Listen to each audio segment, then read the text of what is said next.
Gubli learns English. An inspiring tale of a little girl with a big dream.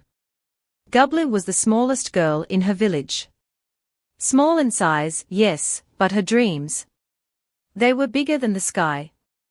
She lived in a tiny mud house with her mother, who worked from dawn to dusk rolling chapatis for the village school kitchen. Gubli had never been outside the village, never seen the bright lights of a city, but she had a secret wish tucked deep inside her heart. She wanted to speak English.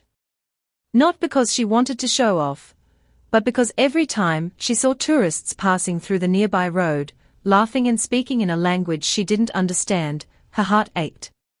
She wanted to talk to them, ask them where they came from, tell them about her village, and maybe, just maybe, hear stories of the world beyond.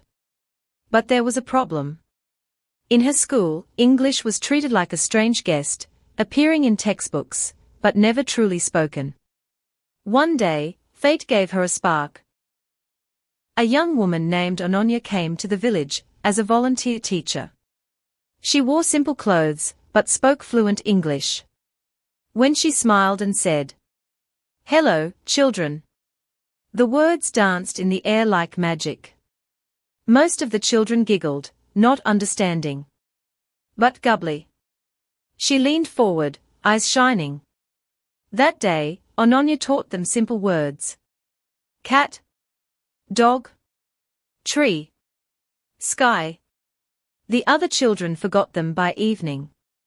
Gubli whispered them to herself all night. Soon, she started carrying a small notebook everywhere. She wrote down new English words she heard, even if she didn't know their meaning. When her mother laughed and asked, "Gubli, why talk like city people?" she replied softly, "Amma, one day this city talk will take me far." The other children teased her. "Gubli English. Gubli English." But she didn't mind.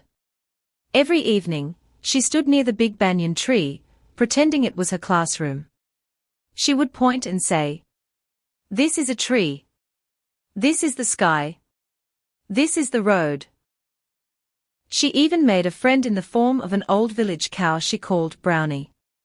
Looking into Brownie's sleepy eyes, she'd practice. "How are you today?" Brownie would just chew grass in reply, but Gubli would smile. Months passed. Gubli's English grew stronger. One day, 2 foreign tourists stopped by the village well. They were lost. Nobody understood them. Nobody, except Gubli. With a shy smile, she stepped forward. "Hello, can I help you?" she asked, her voice trembling but proud. The tourists looked relieved. "Yes? We are looking for the bus stop." Gubli pointed the way and even said, "Safe journey." That moment changed her life. The villagers stopped laughing. They started calling her our English girl. Her mother hugged her tightly that night. "Gubli, you've made me proud." Years later, Gubli earned a scholarship to study in the city. She wrote letters home in perfect English, telling her mother about her new life. And every letter began the same way. "Dear Amma, do you remember when I first said hello to the world?"